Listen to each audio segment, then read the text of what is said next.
It's 9:30. I think we are going to start. It's 9:30. It's time to start. Well, welcome everyone to this May Exportia Lab. This month of May, we have the pleasure to co-host this Exportia Lab together with Exportia Finance Australia. Thanks. Welcome, Alex. Thanks for coming. So, Exportia Finance Australia, thanks for joining forces, Adam, on this Exportia Lab. Yeah, no, not a problem. Looking forward to it. So it's a worthwhile experience. Okay, thanks for joining. And then we also have as a special guest, which I will interview then, Pat Howard. Thanks for joining in, Pat. Hello, Christelle. How are you? I'm very good, thanks. Thanks for coming. And so you'll be the main special guest, basically, right? It's all about you, Pat. All about me. Perfect. All right. So since we are going to start, so I'll tell you about our journey for this Exportia Lab, which is always 30 minutes. We like to be on time if I can. Okay, I'm going to first introduce 5 export mistakes that you want to avoid if you want to avoid burning cash very fast while exporting to Europe. Then I'm going to spend 5 minutes on that. Then we're going to have an interview with Pat. And then I'll hand it over to Adam, who's going to talk about Exportia Finance Australia and how it can help your cash flow. All right, so I'm going to start straight away. The 5 deadly export mistakes if you want to burn cash really fast. All right, so that's what we're going to try to avoid today. Let's go back to basics. Exporting is a great way to grow your business, especially to Europe. That's just a great destination. De-risks your business, makes your business more attractive for investors, enables you to hire better talent. It makes your product more attractive because you've tested it with so many geographies. So we all agree, and you are all exporters here, you know that exporting is a great way to grow your business. Most of you in this room know me. I'm going to go very quick on that. 20 years, I'm Christelle, I'm your host, 20 years of sales experience in Europe. I have, with my business, a track record of taking non-EU businesses to the European market and to scale them to the first €1 million in sales. We manage on behalf of our customers close to 100 distributors today in Europe, and we build and manage European sales team. Some of you know that I'm an author. Some of you have my book, so I'm not going to go back to that. If you want one, just send a chat. All right, why are we here today? We're here today to talk about cash and export. And export is like gambling time and money. So you want to make the right bet. You want to bet on the right export destination, on the right partners to make sure that you generate cash. This is the whole objective of export. I'm going to take you through 5 mistakes. Wrong country, trying to export a new product into a new country that you know nothing about, negotiating unfavorable trading terms, hiring too soon, and granting exclusive distribution. All right. Mistake number 1, not doing any country selection in Europe. Europe is very diverse. You want to choose the right country for your market. I was interviewing an American company recently for my 3rd book. One of the things that the VP said is, I wish we hadn't started with the UK market, but we had started with the German market. We would have been in such a better position today. When I see all the large German customers that we have today, I wish we had started earlier. So really focusing on the right market that has the largest total addressable market, the largest size for you, And where the appetite is for your product is a great way to export and get results fast. Okay, second mistake. I'm going to go through those things very fast. Commercializing a new product that is not proven that you're launching in a new country. That's really an issue because it will take you very long. What European customers want is they want a product that has some track record. That's what they want, to give you, to trust you. If you spend too much time and you're not sure about that product, it will take you too much time to get traction. Focus on your best and proven products first. That will save you time and avoid to burn cash. Oops. Other mistake, negotiating the right trading terms is important. Try to negotiate hard and not, I've had at the start of this financial year, really interesting companies coming to us with wrong deals, with bad trading terms. Really important to negotiate hard. I know smaller businesses feel a bit uncomfortable to negotiate with very large European corporates. Don't do that. Don't be uncomfortable. Negotiate really, really hard. Make sure for everything you give, you get something in return. So don't hesitate to do that.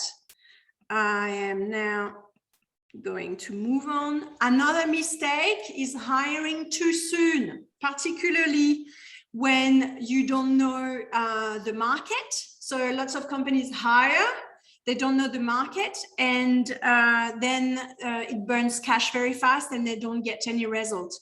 You are in a much better position if you first generate the revenue in the market, build your knowledge about the market, and then you recruit someone. You know how to manage them. And also you'll be in a better, you'll attract better talent and you will be in a better financial position in case you need to dismiss them. The cost of dismissal is high. I've had some experience with some customers up to 250K for senior salespeople. Last one, sorry, I don't know what I'm doing. Having exclusive distributors that don't perform, that's a deadly mistake, really. It takes a lot of time to unwind from that. And exclusive distributors are comfortable, they go slow, they got no rush. We have rush. Small businesses, we have rush to get those sales going. We need people to be active and engaged. So focus on a small number of distributors, get them to succeed and then expand. All right, that's all for me. Focus on the right country, do an actual country selection. Focus on a proven product to get traction quicker. Focus on getting good trading terms and negotiate hard. Don't hire too soon and forget about exclusive distribution, please. Voila.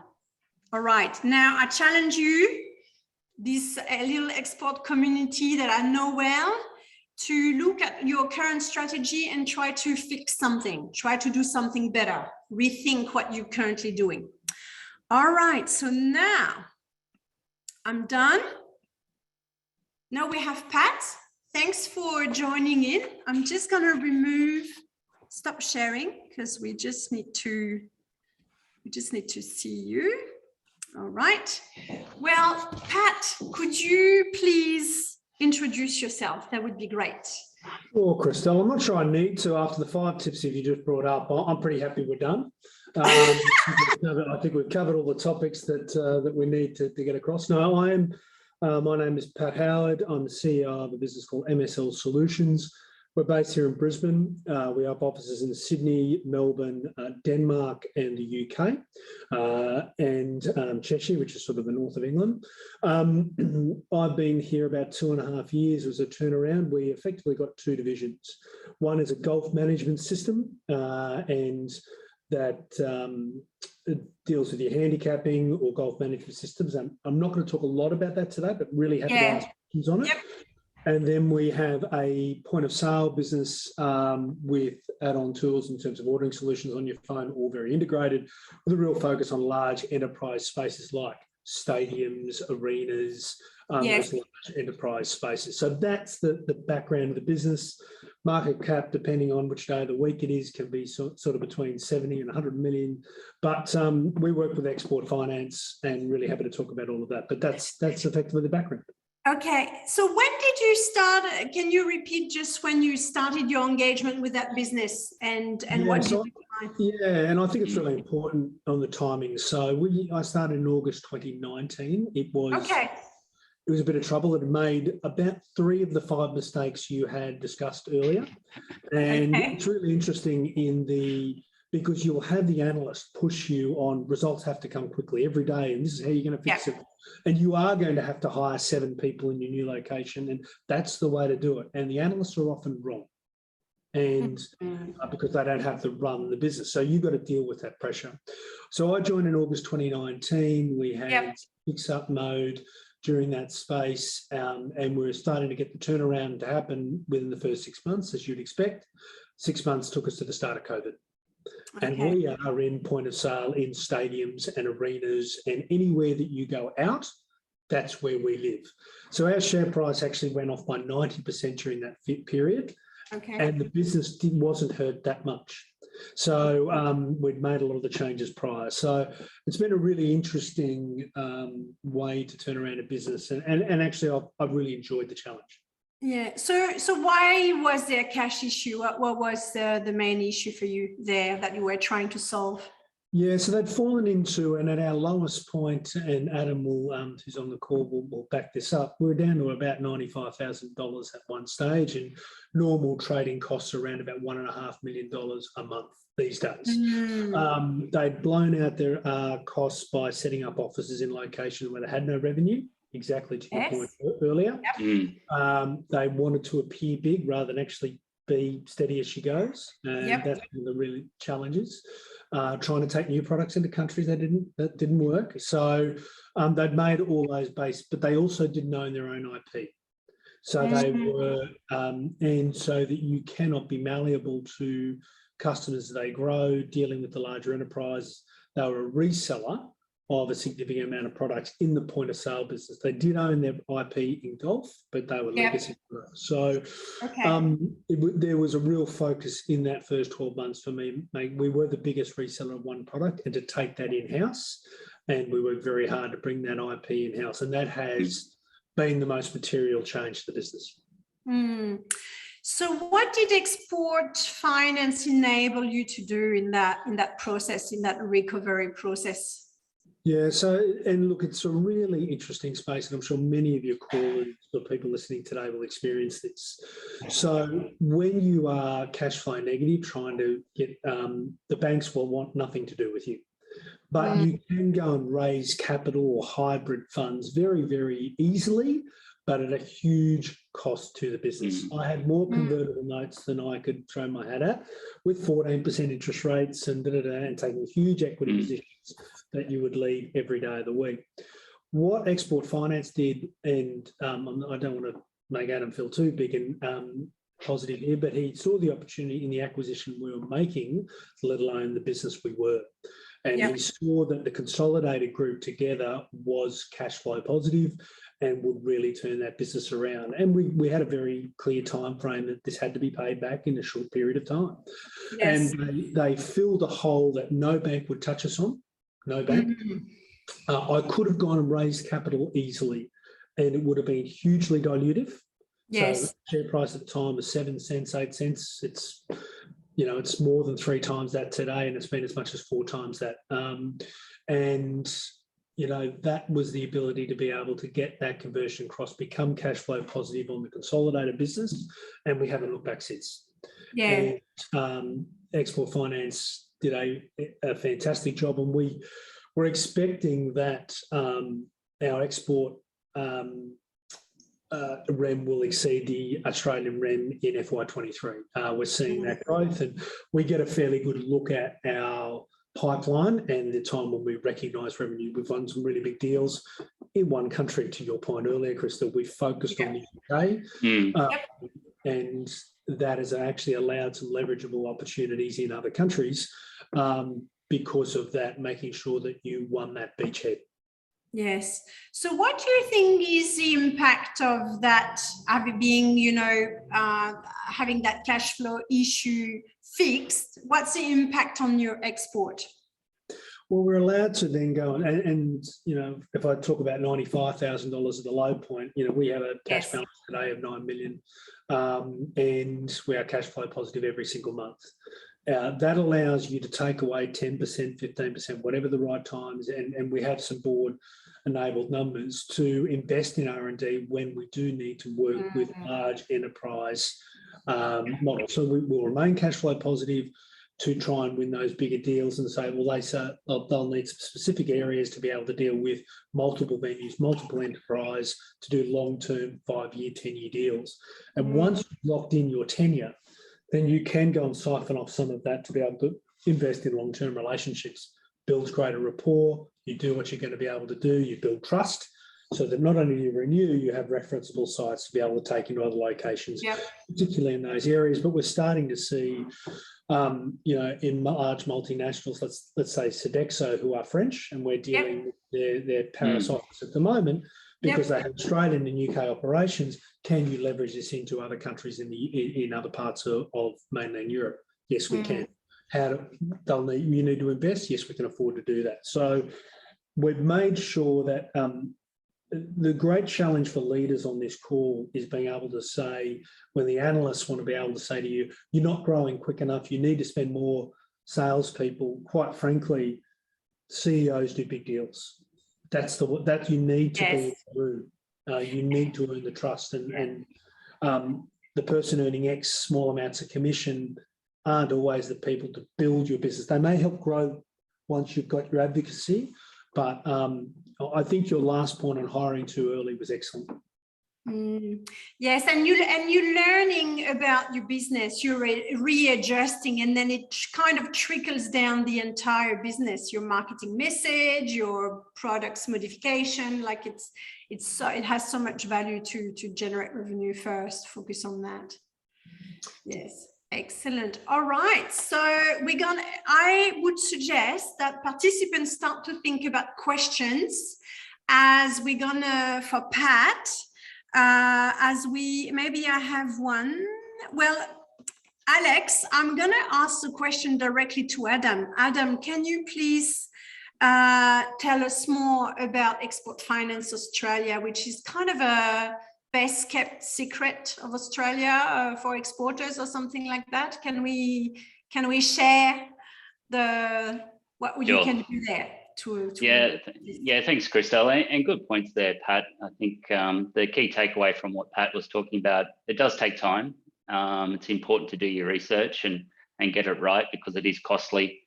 But Export Finance Australia, quite simply, we're Australia's export government credit agency. So what that means is we're here to help you, being the exporters, directly or indirectly, take on the world. So we do that by providing commercial finance. Now, talking about what we did with MSL and Pat, I did see the opportunity there to help a business at a point of time. I knew my life, or my expected sort of life journey with MSL would be short-lived because of the way they can turn around a business. But the real powerful thing of what Export Finance Australia can do is we can assist in that point of time, and then the commercial banks, see the comfort and take the risk, and they'll step out and take us out. So what we do at Export Finance Australia is pretty simple. We provide commercial loans to businesses that are looking to export directly or indirectly. We can work with your bank, so we can actually provide security to the bank to enable them to provide a financing solution, or we can do part. We can partner with them to provide, we provide the overseas expansion. So it's quite common with businesses looking to go to Europe. Their Australian bank really struggles to, actually fund that operating cost. They're just not in it. It's quite simple. So we will fund that overseas expansion. The domestic bank will fund, the domestic operations here in Australia, and that's perfectly fine. It's a working partnership that we have.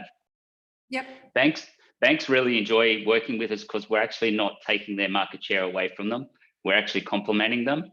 And another thing that we can do is we can actually prop them up in terms of their security. Banks are always looking for security. So we can provide a AAA rated government guarantee to the bank, which they largely treat as cash security. So It's very valuable sort of product that we can do.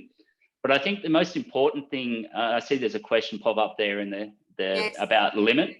Now, it's quite broad. So we have an online solution that starts as low as $20,000 up to $350,000.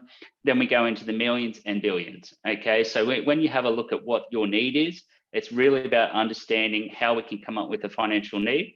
Now we have two sort of main operating accounts. We have the commercial account, which is, you know, similar sort of transactions to what MSL completed. That's done on our balance sheet. So our money, not taxpayer money. We also have national interest account. So they're the larger transactions. They're the ones that are done in the billions. They're of critical importance to the Australian government. So that is Indo-Pacific, that is defence, that is tourism, that is all sectors like critical minerals at the moment that are important to the government. So in terms of the size of limit that you need, as long as you've been trading for 2 years, minimum turnover of 250,000, we're pretty comfortable to cover off on your financing needs within Export Finance Australia. The important thing is, and I think when I sort of sit here and look about what I want you to take away as the audience is, you know, remember these 3 points, okay? Remember these 3 points. If your business is growing, if finance is a challenge, you need to talk to Export Finance Australia, or people call us EFA now. We used to be EFIC for the old school, but, you know, we'll start with a conversation because the journey does take a little bit of time. The deal that we did with Pat, that happened quite quickly because it had to move quite quickly. But, you know, realistically, when we actually do a transaction with a customer, that first conversation to transaction could be, you know, 3 months, could be 12 months. So it does take time. We've got to work out the right solution. You've got to get all your contracts in order first. You've got to get through all that business planning, talk to us, be involved in it. We're more than happy to recommend, you know, people like Exportia to provide guidance on how you take on certain countries. But I think the most important thing to take away from today is we're actually here to enable your export journey. That's what we do. Excellent. Great, thank you. So we are going to invite some more questions. If anyone has a question, just even for Pat, for Adam, or for myself, I'm just going to monitor the chat as well. Just resharing.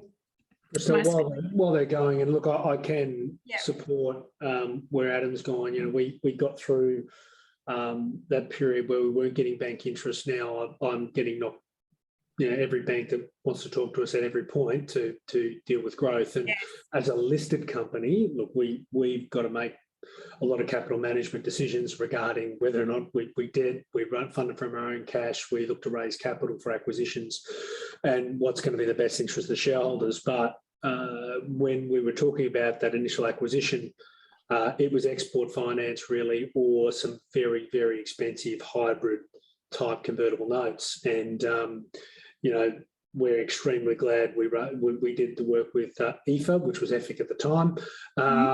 And we got every capital management opportunity now only sort of 18 months down the road. Okay, excellent. And we have paid you back, Adam. Yeah, I know. You don't talk to me anymore. But I see there's a question. I'll buy you a coffee. Yes. So there's a question from Michael. Adam, could you please give some example of funding that's been provided for smaller amounts, 20, 200K, 100K? Yeah, not a problem. So there's multiple ways we can look at that, Michael. Firstly, you know, if you've got a purchase order or a contract, what we can do is we can fund against that purchase order. So for example, your purchase order might be $500,000 and you're needing finance to $200,000. Now, we could fund potentially all of the cost of COGS into that purchase order, or we can advance up to 80% of the purchase order. So what we're doing is we're funding your cash flow or your working capital cycle from day one. When you get paid is when we will look to recoup some of those money to repay our facility. Now, that facility can be a revolving facility. So if you've got this buyer or multiple buyers that we agree to, we can actually approve them, and then it'd be like a working capital facility, an overdraft facility that you traditionally have here with your bank. You draw upon it when you've got the purchase order, you pay it back within your working capital cycle, then you go again. Okay, so that's one example. In terms of if you're looking to set up over in Europe, another way we could look to fund there is we can fund the overheads that are associated with setting up a new office. And Pat will and Christelle will agree with me that, they do add up, and, it is a costly exercise, to get it going. But we can fund the leasing costs of a building. We can fund the hiring, the wages associated with hiring people, the legal. We can fund inventory build-up. So if you're needing, like Amazon at the moment, I know that's an American company, but like one of their protocols is you've got to have stock on ground in market to be able to trade on their platform. So in Europe, if you're looking to expand into that market, you need to have stock there. They may have long lead times. At the moment, the manufacturing cycle of certain things is certainly blown out. So you may need to have longer and working capital. We can fund that. So it's really about understanding what the business need is so we can come up with a solution. Yeah, so that's pretty broad in terms of what the type of things, the type of costs you can fund. I have another question from Alex. He's talking, it's not Europe, but we forgive you, Alex, for this time because you're a long time acquaintance. So they struggle to receive payment from Canada. Do you help with that? Receivables, yes, they're always a challenge. So the answer is, directly I cannot really assist with you collecting funds. We can provide introductions to Australian representatives from the federal government, from agencies to assist, but directly, no. So unfortunately, Alex, I can't help directly on that one. Michael is asking about example with marketing activities. Yeah, okay. So I guess we're looking on the basis that if you're looking to expand into an area and covering off marketing activities to that area, is that what it is, Michael? I guess I'll go on that path. But if you're looking to expand that footprint into a market and you need to market in-house over in that particular jurisdiction, we can fund that, like a working capital facility. So what we do is we itemize the items that you're going to spend. It might be on legals, marketing, inventory. You have certain guidelines to work to, and then we look to release those funds to you. And over a period of time, working in with your cash flow, we'll look to recoup them. Yeah, but also, Michael, for marketing activities, you've got other government agencies that fund those type of activities. Notably in Australia, where you're based. Yeah. So one key thing, Christelle, is we're not grant providers. Okay, so we're commercial loan providers, and I think that's where Michael was going.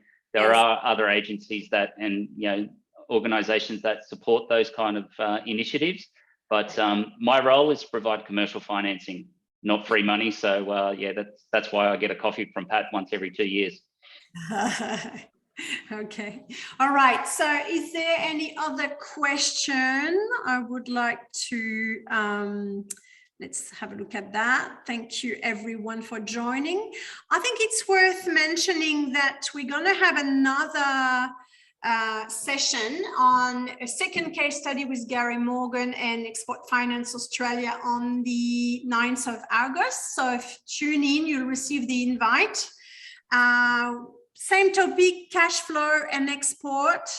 And then just for the Exportia Lab people, we have another Exportia Lab at the end of the month on sales agents. And then we're also getting together in Sydney with RSM for the Australian Manufacturers Week. If you guys are around, we can send you an invite for that. So, anyone has a question before we wrap up? If not, I would like to warmly thank Pat for making the time to be with us and for sharing your experience. It's always great to hear from peers, from companies that have done it themselves. Thanks so much. Thanks, Pat. And Adam, thank you for coming along and joining forces with Export Finance Australia. I think that's a great tool for the exporters community. So thank you so much for the support. Pleasure. Okay. All right. So everyone, we'll see you for the second round on the 9th of August. Otherwise, there's some Exportia Lab at the end of the month as well. Enjoy your day, be successful, continue to export, and see you around. See you. Bye, everybody.